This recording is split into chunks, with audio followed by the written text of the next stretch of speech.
some light and it'll be alright for now. Crossing so long, heavy on your shoulders. Sirens inside you, waiting to step forward. Disturbing silence, darkens your sight. Cast some light and you'll be alright. Cast some light and you'll be alright for now.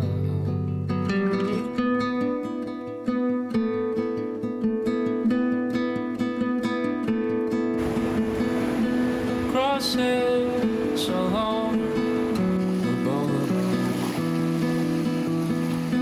Crossing so long for both of us. Crossing so long for both of us. Crossing so long for both of us. Streets outside your window, overflowing. People staring, they know you've been broken. Repeatedly reminded by the looks on their faces. And all that tonight will be alright. Cast some light and be alright.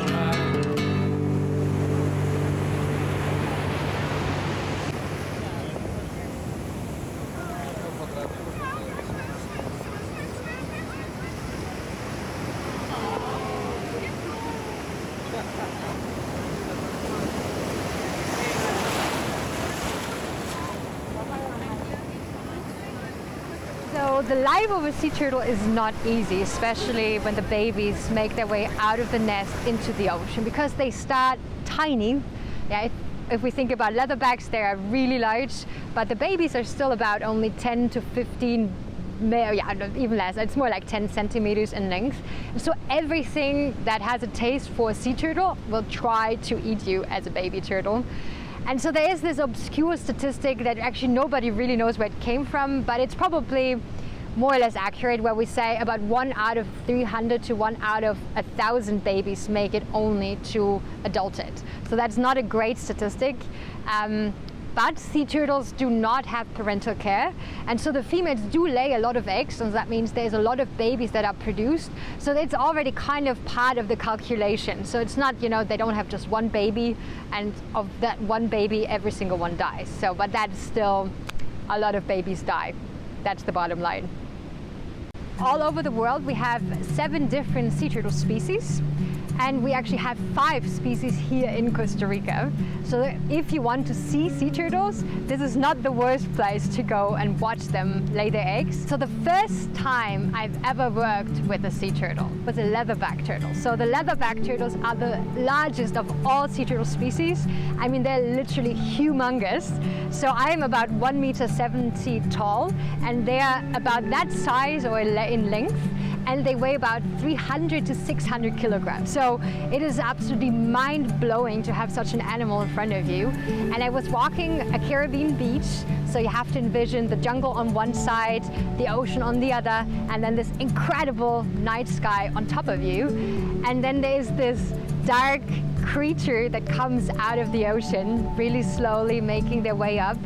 And all I was able to think back in the days is, first of all, I was super nervous because I had learned all those things of how to work a turtle. But at the same time, I couldn't stop thinking that this animal had been around for pretty much longer than the dinosaurs got extinct. So leatherbacks have been around for almost 110 million years. Dinosaurs only got extinct 65 million years ago. So I was on the beach with a dinosaur pretty much. And that was literally the moment I fell in love with sea turtles. Before, I was a total humpback whale nerd, and that was the moment where I decided, okay, I think sea turtles are actually equally as cool or even cooler than humpback whales. So the question we always get is, how old can sea turtles get? but we don't really know. So we do know that sea turtles reach sexual maturity between 15 years and 45 years about, depending on the species. And we do know that turtle females are usually reproductively active for about 20 to 30 years if nothing happens in between. So that would, sum up to at least 50 to 70 years that a turtle can live. But we also don't know, for example, if maybe there is something like a menopause in females, right? So after they're done laying, that they actually stop and just live their lives, not coming to reproduce. All of those questions are not answered yet. Fun fact about sea turtles. One fact that I really like about sea turtles is that I think a lot of people don't think about how sea turtles feed underwater, because you have to envision you're trying to eat your meal underwater without swallowing a whole bunch of water. And so all sea turtle species have these spines in their esophagus that is pretty much helping them to expel the seawater before they swallow the entire prey and everything down into their stomach, and they extract the water through their nostrils, which is a great invention, but it is also kind of an evolutionary trap nowadays because of all the plastic that we have in the ocean. So that means everything that is kind of light and flimsy is getting stuck in those spines because they're pointing towards the stomach. And so if they swallow or happen to eat plastic, it also gets stuck in those spines and there's no way out again, even if they're trying to expel it. I have been, in the sea turtle conservation business for 16 years, and only about now it's I think almost 7 years ago, there was this fateful day in August where I was on a boat in the Pacific Ocean of Costa Rica, and we were capturing turtles for actually my PhD back then. And we had this male turtle on board that had something funny in its nose, which later turned out to be a plastic straw.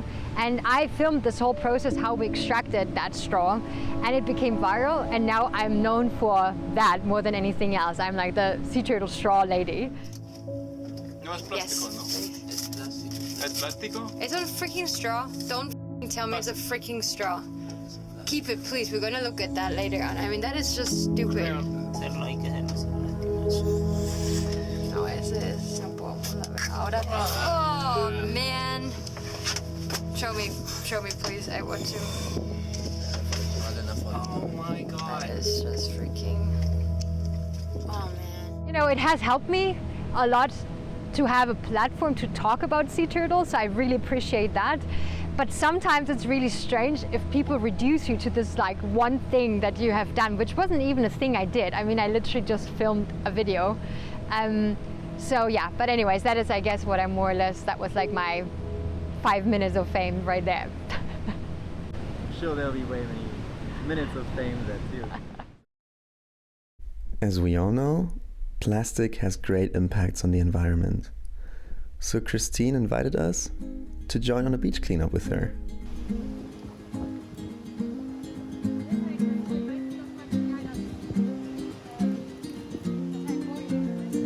So we're the musical madness. We'll live by one of the two. By one of the two. So go on, fill your heart up with gladness. Not a moment too soon. Not a moment too soon. But should be rational reasons.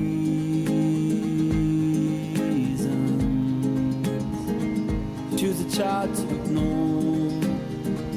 Of this I've never been sure. So I will follow the feeling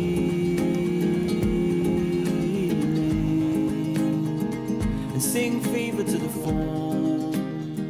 Oh.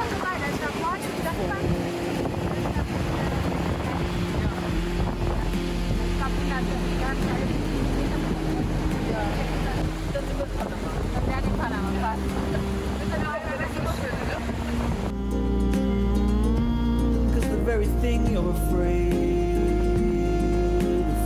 of, that keeps you clean but unclean, clean but unclean, is the dirt that you're made of, and that's that's nothing to fear. No, it's nothing, my dear. But how do I know what you're thinking? Maybe I thought it before.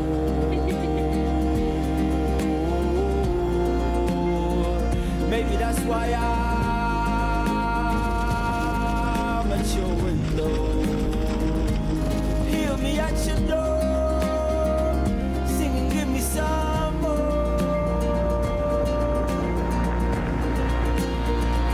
Oh, fever to the phone. Won't you hear me at your door, singing, give me some more. 'Cause you were never empty.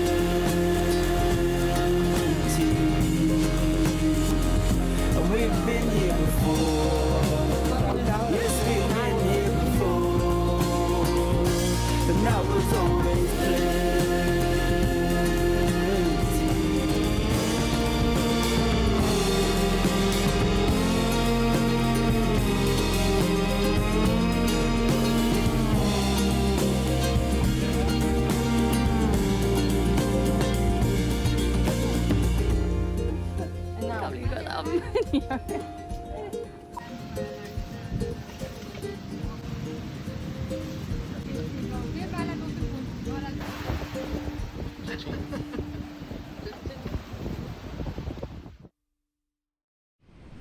Yeah, so I think sea turtles are great sentinels for our ocean because they show us all the things that are wrong with, what's going on. So I think I have a big issue with people trying to find the panacea, like the one thing that is wrong with our ocean, and if you just fix this one thing, then everything else is going to be fixed as well. And that is not how the reality looks like, right? So I like to talk about the apocalyptic writers because we have so many different things that all pretty much are causing or pretty much are pretty much part of the big threats of sea turtles and even interact with each other and forms partially even these incredible synergies. So we do have climate change. That is one big thing. We have the rising temperatures that are detrimental to sea turtles because sea turtles have something that is called temperature-dependent sex determination. So that means their sex is not depending on a sex chromosome, but on the temperature during incubation. Hotter temperatures lead to more females, colder temperatures to more males.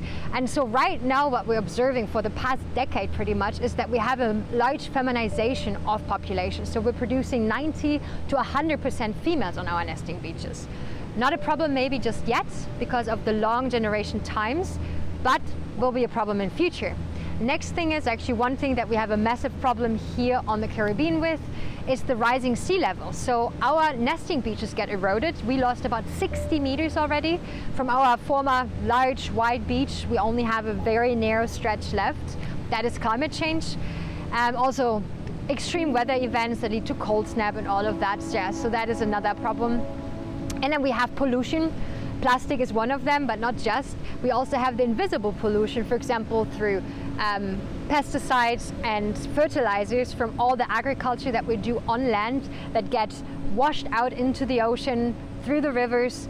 And so we have for example, sea turtle cancer, it's called Fibra papilloma, that is especially shown in turtles that are kind of living close to river mouths that carry exactly those substances. And then we have, of course, oil and other problems. We have poaching, so direct exploitation of turtles. There is still in many, many countries in Africa, Southeast Asia, Middle America or Central America, and also South America, where people actively go out, kill turtles for their meat, for their shell, for their skin, for their oil, or just steal the eggs. A recent study just estimated in just the past 30 years, about 1.1 million turtles were killed. Yeah, so that is even after pretty much we had the U.S. Endangered Species Act, after many, many countries have placed turtles under protection, even in Southeast Asia, Africa, and so on. So that is the other big. And then we also have invasive species. So there's actually a big seagrass population that was imported from Southeast Asia and the Red Sea that is now taking over our seagrass here in the Caribbean. And sea turtles, green turtles especially, are feeding on seagrass, and we don't know yet if they're able to switch over to that new grass right now. So that's just yeah, turtles are kind of under attack from all sides. Wow. Yeah, I'm sorry. Dumb. Unfortunately, we didn't see any sea turtles ourselves in the water. Although, we did have some really good time in the ocean of Cahuita.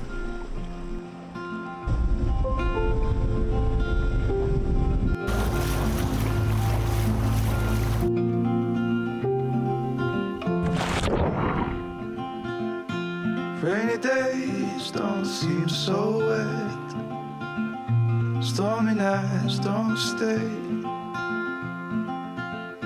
From the moment that we met, I was so amazed by all the biodiversity there, and honestly, really happy to see some coral reef after all the cold water of Galapagos.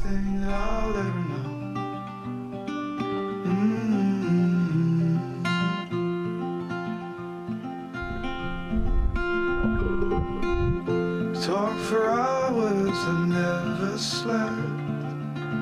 Two silhouettes on the concrete steps. We watched the sun as it slowly crept from the horizon to the place we met. Oh, this could be the best thing that I'll ever know.